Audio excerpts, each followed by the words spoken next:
बाप होकर मेरे बच्चे को मारने की कोशिश की है जान से। घर में घुस के मार के जाता है। मुंह से मेरा खून खून है ना, लथपथ पड़ी थी, लथपथ पूरी तरह से खून था। नमस्ते दोस्तों, स्वागत है आप सबका फिर से एक बार नए ब्लॉग में। तो दोस्तों, कैसे आप सब? उम्मीद करते हो सभी अच्छे होंगे और भगवान से हमेशा यही दुआ करती हूँ कि आप लोग स्वस्थ रहें और अच्छे रहें। किसी का भी बुरी नजर आप लोगों पर ना पड़े, खास करके मेरी यूट्यूब फैमिली पर। दोस्तों, मेरे जो हालत है वो क्या कहूँ कि बहुत ज्यादा बिगड़ी हुई है कि सही है। मैं मुझे मतलब कुछ नहीं पता, मैं खुद भी नहीं जानती हूँ कि मेरी हालत कैसी है। क्योंकि जैसे ही नए दिन आती है तो एक नए चैलेंज के साथ शुरू होती है और नए चैलेंज के साथ ही खत्म होता है। अब मेरा पति जो है इतनी बुरी तरह और इस हद तक मतलब उतर आया है, मतलब कुछ भी कर सकता है वो इंसान, कभी भी कुछ भी कर सकता है, कुछ भी कर सकता है। अब वो ऐसा क्यों कर रहा है मुझे नहीं पता। वो बंदा, कल की बात है, अगर आप लोगों ने कल का वीडियो देखा होगा तो वो इंसान थाने में बोला मुझे तेरे साथ रहना है, दो शर्त रख दिया। तो दो शर्त भी मैंने आप लोगों के साथ में शेयर किया। तो वहां पे मेरा बना नहीं, तो फिर मैंने वहां पे जो है क्लियर कट कर लिया कि नहीं रहना मुझे। क्योंकि मुझे क्लियर तरह से पता है वो कोई ना कोई चाल जरूर चल रहा है, क्योंकि वो केस को वापस लेने के लिए ये सब कर रहा है। केस ज्यादा कुछ नहीं है, बस एक ही केस है जो नॉर्मली फिलहाल लगा हुआ है, साल भर हो गया है। साल भर में 6 महीने के करीब हुआ है उसे ये वाला केस लगे हुए, जो कि सभी का लगता है। 498 ए का दहेज जो केस लगता है, दहेज का, वो 498 ए का केस लगा हुआ है।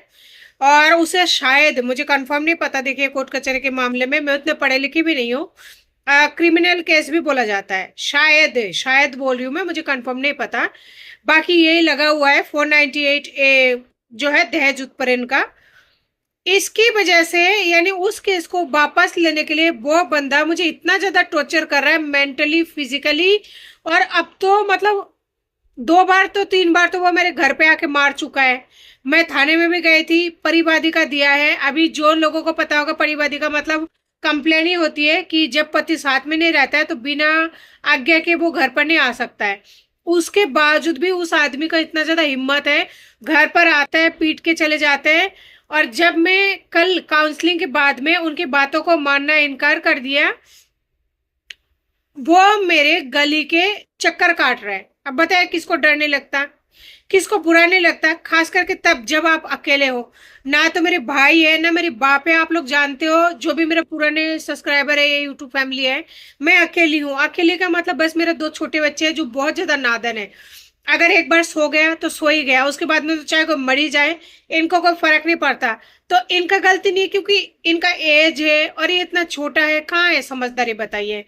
वो इंसान कल से आज सारे दिन मेरे गलियों में चक्कर काटता रहा। यही नहीं, इस बात का प्रूफ भी है मेरे पास में। वक्त आएगा तो थाने में प्रूफ भी दूंगी मैं इस बात का कि वो बंदा मेरे गले में चक्कर काटता है। इसका प्रूफ मैं दूंगी।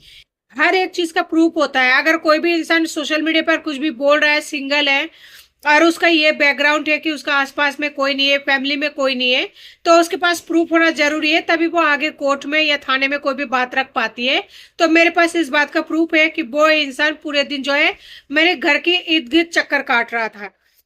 एक दीदी है जिन्होंने उनको देखा है और उन्होंने साफ बोला है कि अगर मुझे जरूरत पड़ेगी तो थाने वाला अगर आए इन्वेस्टिगेशन के लिए तो मैं बोल दूंगा, तो मैं बोल सकती हूँ। तो मैंने बोला आपने जो देखा है जो सच है वो ही बोलना। तो उन्होंने बोला हाँ ठीक है। वो इंसान गलियों में चक्कर क्यों काट रहा है? क्यों? मेरे बच्चे छोटे हैं, आपको पता होगा, मैं कभी कभी, हर रोज नहीं, कभी कभी बच्चों को बाहर खेलने के लिए भेजती हूँ। और गलियों में सामने जो है साइड है वहाँ पे खेलता रहता है। ज्यादा देर के लिए नहीं भेजती हूँ, आधे घंटे 1 घंटे के लिए, क्योंकि बच्चे को मैं खुद ही नहीं छोड़ती हूँ। उनके सेफ्टी के लिए कि कोई गाड़ी उड़ी ना आ जाए, मेन रोड है और कुछ हो ना जाए इस वजह से। लेकिन वो बंदा ऐसा क्यों कर रहा है? देखिए, मेरे पास कोई संपत्ति वगैरह तो है नहीं। मेरे माँ दूसरे के घर में काम करती है, वो भी झाड़ू पोछे का काम करती है। 1-2 रुपए जो इनकम होती है वो अपने खुद का रूम रेंट देती है, क्योंकि वो रेंट पर रहती है। खुद का खाना पीना सब कुछ है। और जो 1-2 रुपए बचती है उन्हीं में से बचा के वो मेरे को, मेरे बच्चों के लिए भेज देती है, अनाज वगैरह यानी राशन वगैरह जो भी है वो देने के लिए खर्चा दे देती है। तो सोचिए मेरे पास क्या है। दूसरे की खाना फिलहाल मैं और मेरे बच्चे खा रहे हैं, और मैंने काम के लिए कोशिश किया। बच्चे छोटे होने की वजह से मुझे कहीं भी काम नहीं मिला, और सोनू का फिलहाल स्कूल बंद है। तो चारों तरफ से मैं मतलब डूबी हुई हूँ, मेरे पास कोई रास्ता नहीं है, कोई भी रास्ता नहीं है। रही बात भीख की, तो जो जवान होता है ना, अभी मैं हूं, अगर मैं जाऊं ना सिग्नल पर भीख मांगने के लिए, तो लोग है ना चप्पल से मारेंगे पकड़ के, बोलेंगे जवान है, ऐसे हट्टी कट्टी है, आ गई है सिग्नल पर भीख मांगने के लिए। तो वहां पे भीख नहीं, चप्पल पड़ेंगे मुंह पर। एक औरत का जीना, जिंदगी इस कदर मेरे आदमी हराम कर रखा है, जहां मैं खुद के घर में सेफ नहीं हूँ। और जब तक पुलिस कुछ कार्रवाई करेंगे ना, तब तक ये बंदा मेरा कुछ ना कुछ जरूर करवा देगा। ये खुद ही कुछ कर देगा, क्योंकि मेरे पास में कुछ भी नहीं है फिलहाल। आप लोगों को हकीकत बात बताओ, फूटी क्वारी भी नहीं है। अगर मेरे पास कुछ है तो ये जो मकान में प्रेजेंट टाइम में रह रही हूँ, जो कि मेरा ब्लैंक फाइल है, इसका कीमत अगर मार्केट में इस ब्लैंक फाइल को बेचे ना, तो ज्यादा से ज्यादा कितना होगा, 4 लाख रुपए ज्यादा से ज्यादा होगा बस। और कम से कम 3 लाख रुपए, यानी कम से कम 3 लाख, ज्यादा से ज्यादा 4 लाख रुपए। इससे ज्यादा कम नहीं है, इससे कुछ कम नहीं है, ठीक है। तो ये बंदा अगर मेरे पास आना चाहता है इस फाइल की वजह से, तो बस यही वजह हो सकती है, और कोई दूसरी वजह यही नहीं मेरे पास आने का। वो मेरे साथ रहना चाहता है नहीं, तलाक उसको देने के लिए वो अब भी तैयार है, बच्चों को वो लेना चाहता है नहीं, फिर वो बच्चों के लिए भी लड़ना चाहता है, बच्चों को भी उठा ले जाना चाहता है। तो कुल मिला के ये है कि वो फिलहाल जो है मेरी ब्लैंक फाइल, जो मेरे मकान का कागज है, उसके पीछे पड़ा हुआ है। जाने से पहले उस बंदे ने मेरे बच्चों को इस कदर टॉर्चर किया, फिजिकली और मेंटली। जो मैंने जिस टाइम कोर्ट कचहरी में जाते हैं ना, उस टाइम बयान लिखना होता है, उसमें मैंने साफ साफ लिखा है। अगर आप लोग मेरी 2-4 दिन पहले, जो 11 तारीख को जो मैंने फाइल आप लोगों के साथ में शेयर की है, 11 या फिर 12 तारीख को, उसमें क्लियर लिखा हुआ था, इस बंदे ने मेरे बच्चों को कंधे पे से फेंक दिया था, मेरे छोटू को, मेरे सोनू को इतना जोर से मारा था ना, बेचारा मुंह दिया था, खड़े खड़े खड़े खड़े मुंह निकल गया था उसका। और बच्चा है ना ऐसे कपड़ा था, ऐसे पूरी तरह से ऐसे कपड़ा था ऐसे। अब वो कहते हैं ना कि बकरा हलाल करने के बाद में ऐसे ऐसे करता रहता है, सोनू मेरा इस कदर कपड़ा था। लेकिन वो बच्चा है ना भूल गया है कि मेरे पापा ने मुझे किस तरह से मारा था, और ये भी भूल गया है कि मेरी मम्मी को जाने से पहले किस तरह से मारा था। इसीलिए बच्चे बार बार उनको याद करते हैं, और बच्चा है भूल जाते हैं, उनका एज है, उनको नहीं समझा सकती। वो बंदा इतना ज्यादा पावरफुल हो चुका है कि वो घर में आके घुस के मार के जाता है, गलियों में चक्कर काट रहा है, समझौता करने के लिए तैयार है, गिराने के लिए तैयार है। ऐसा क्यों? अभी तो उसको गए हुए 2-3 साल ही हुए हैं, मन तो उसको बढ़ा नहीं होगा 2-3 साल में। कोई भी बंदा अगर जाता है ना, तो कम से कम 4-5 साल तो रुकता है। 4-5 साल के बाद में जो है उसको अपनी असलियत पता लगता है, जब वहां से ठोकर मिलता है। लेकिन ये बंदा 3 साल के अंदर ही इतना ज्यादा गिरा रहा है, और वो भी इस कदर। कोर्ट कचहरी तो अब शुरू हुआ है, मतलब शुरू हुआ है, जिसमें वो फोन करके कहते हैं आप लोग मेरी ऑडियो, जो एक वीडियो बनाकर डला हुआ है ना, उसको जरूर सुन लेना, उसमें वो बंदा क्या क्या बोला हुआ है, सब कुछ मैंने A to Z डाल दिया है। और वो बंदा अब मुझे बोल रहा है बार बार, मैं केस वापस ले, केस वापस ले, मैं तेरे साथ रहने के लिए तैयार हूँ, मैं घर पर आ रहा हूँ। से एक गलती हुई है, बहुत बड़ी गलती हुई है, जो मुझे अभी याद आ रही है। मैंने जो ऑडियो का क्लिप वीडियो बनाकर डाला था ना, उस ऑडियो को मैंने डिलीट कर दिया मेरी फोन पे से, जो मैं आप लोगों के साथ शेयर कर रही हूँ। लेकिन यूट्यूब पे है, अगर मुझे कभी जरूरत पड़ी तो मैं इस यूट्यूब की जो वीडियो है उसको डाउनलोड करके कोर्ट में पेश करूंगी, या फिर थाने में। क्योंकि मेरे पास जो मतलब ऑडियो क्लिप रखी हुई थी, वो मैंने डिलीट कर दिया है सारे A to Z, क्योंकि मुझे रोज वीडियो बनाना पड़ता है, रोज एडिटिंग करनी पड़ती है। तो मैं एडिटिंग करने के बाद में सारे वीडियो को हाथों हाथ डिलीट कर देती हूँ, नहीं तो मेरी जो फोन है ना, मेमोरी जो है वो पूरी तरह से फुल हो जाता है। इसी वजह से दोस्तों एक बात कहना चाहूंगी कि देखिए, इस कदर ये इंसान पीछे पड़ा हुआ है ना, कभी भी मेरे बच्चों को कोई भी नुकसान कर सकता है, और मुझे कोई भी हानि पहुंचा सकता है। मदद करने के लिए कोई भी नहीं है मेरा, बस भगवान के अलावा। और मेरी बच्चों की जिंदगी बंदे ने पूरी तरह से खराब कर दिया। मेरे बेटा घर पर बैठा हुआ है, अभी वो इतना बड़ा हो चुका है, स्कूल जाने का उम्र है, मैं सब कुछ करती हूँ आप लोगों के सामने, बच्चे का केयर वगैरह जो भी है मेरी तरह से पूरी कोशिश करती हूँ। लेकिन ये है घर का काम पूरी तरह से नहीं कर पाती हूँ, क्योंकि मेरा हर रोज है ना थाने में बीतता है। हर रोज कोई ना कोई काम जरूर हो जाता है जहाँ मुझे बाहर जाना पड़ता है। रात को आती हूँ तो शाम ढलने के बाद आती हूँ। घर का काम करने में, बच्चों को खिलाने में, बर्तन कपड़ा रोटी करने में पूरा दिन निकल जाता है। इसी तरह से मेरा हर रोज गुजरता है। लेकिन मैं क्या कर सकती हूँ, कुछ समझ में नहीं आ रहा है। मैं इस जगह को छोड़ नहीं पा रही हूँ, क्योंकि अगर इस जगह को छोड़ूंगी ना तो मेरे पास इनकम का कोई जरिए नहीं है। मुझे रूम जो है रेंट पर लेना पड़ेगा। मेरे पास पैसे नहीं है कि रूम रेंट में 5,000 रुपये कहीं भी दूं। आप लोगों को पता होगा, नॉर्मल से अगर रूम भी लेंगे ना उसमें भी आपको 5,000 रुपये देने पड़ेंगे, जिसमें सिंगल मॉम को रूम मिलना बहुत ही ज्यादा मुश्किल है। और मेरी स्थिति देखिए, ये जो मेरा टी शर्ट है ना ये खराब हो चुकी है, बहुत बुरी खराब हो चुका है। मेरे पास खुद के पहनने तक के लिए, यानी शरीर को ढकने तक के लिए टी शर्ट तक को नहीं है। मैं रूम रेंट कहाँ से पे करूंगी? और मैं कुछ भी इनकम वगैरह नहीं करती। 2 बच्चों को छोड़ के कहाँ से जाऊं, कहाँ से कैसे क्या करूं?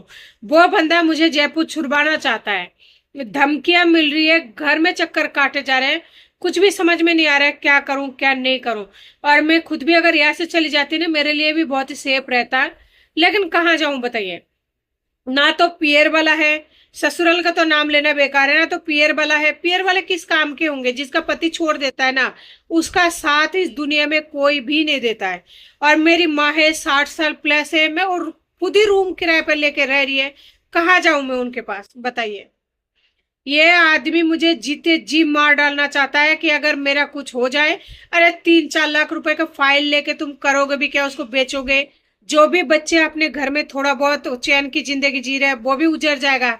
स्कूल छूट गया, बचपन छूट गया, बाप का प्यार छूट गया, थोड़ा बहुत जो भी छत के नीचे रह रहे हैं वो भी छूट जाएगा। मतलब बच्चों की जिंदगी किसी भंगी से, किसी नरक से, मतलब क्या कहूं कि मतलब बच्चों को दलदल में छोड़ दिया इस बंदे ने। मैं तो भगवान से कहती हूँ कि भगवान आप मुझे और मेरे बच्चों को अपने पास बुला लो ना, तो मेरी जीने का इच्छा है। और बच्चे का ये दुर्दशा दुर्गति देखते हुए ना मेरे आत्मा है ना पल पल ऐसा लगता है कि कलेजा निकल के आ रहा है, लेकिन निकलती ही नहीं है। पता नहीं ये कठोर कलेजा भगवान ने कैसे बना दिया।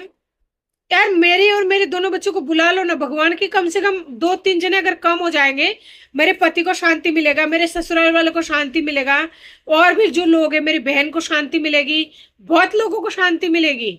सभी को शांति दे दो अगर हम तीनों की मतलब नहीं रहने से सही है तो। लेकिन भगवान भी ना जाने मेरे साथ क्यों ऐसे दुश्मनी कर रहा है। मेरी बच्चे की बचपन छीन गई है। किसी को नहीं दिखाई देता, किसी को नहीं समझ में आता।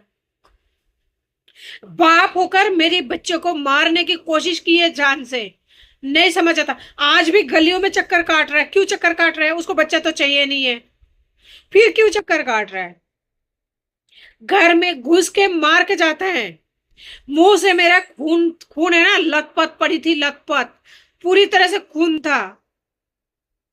उसके बावजूद भी उस आदमी को तसल्ली नहीं हो रहा है। बार बार मैं घर के इर्द गिर्द घूम रहा है। जाऊं तो जाऊं कहां 2 बच्चों को लेकर? नहीं जी पा रही हूँ, नहीं जी पा रही हूँ। फैमिली का कमी ऐसे महसूस नहीं होता। एक भाई की कमी तब महसूस होता है जब इस तरह की टॉर्चर होता है। वो मुझे नहीं रहने दे रहा है। मैं बंगाल की हूँ तो मेरी क्या गलती है? मैं जयपुर में अलग से रह रही हूँ, तुम्हारे साथ नहीं रह रही हूँ, पास नहीं रह रही हूँ। तुम कुछ दे नहीं रहे हो, मैं कुछ मांग नहीं रही हूँ, बच्चों को लेकर रह रही हूँ। चाहे मैं किसी भी हालत में रहे, बदन तक ढकने के लिए, शरीर को ढकने के लिए मेरे पास कपड़ा नहीं है, ना नीचे ना ऊपर। फिर भी वो इंसान मुझे जानलेवा हमला कर रहा है और मैं कुछ ही नहीं कर पा रही हूँ, क्योंकि मेरे पास जाने के लिए कोई जगह ही नहीं है और मेरे पास पैसा कोई इनकम है नहीं। बस यही वजह है। देखे वो कितना नीचे गिर सकता है। उसको जो करना है उसको कर लेने दो। मैं कुछ ही नहीं कर सकती। क्या करूं बताइए? मेरे पास कोई रास्ता ही नहीं है। एक ही वजह है कि मेरा बच्चा छोटा है।